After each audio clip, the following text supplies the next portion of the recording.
hi guys देखो আমাদের এখানে গর্ত এই যে বড় এই যে রাস্তা আমাদের এটা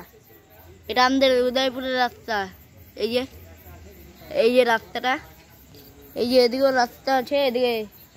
কাছিবাটি স্কুল এই রাস্তাটা চলে গেল উদয়পুর স্কুল এটা চলে গেল ছতরপুর মাঠ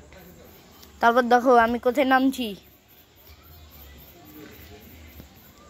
আমি আবার গর্তের মধ্যে নামছিলাম নাইমে এই যে ভিডিও করতেছি এখন এই যে দেখছো গর্তটা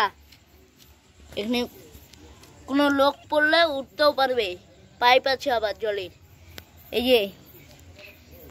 এই যে পাইপটা হচ্ছে এটা দিয়ে ঢুকে এটা দিয়ে উঠছে পাইপটা এই যে তারপর এই পাইপটা দেখো এই পাইপটা হচ্ছে এটা দিয়ে উঠছে এই যে পাইপটা তারপর দেখো আমি কোনটা দিয়ে উঠতেছি এই যে পা এই যে হাঁটতে দিলাম তারপরে এই যে উঠলাম উঠে দেখো পাইপের ভিতরে কি ঢুকানো এটা নাই এটার মধ্যে আছে এই যে পাইপের ভিতরে কি যেন ঢুকানো ক্যারিব্যাগ তারপর দেখো কোথায় জুতা খুলছি এই যে জুতা পরছি এখন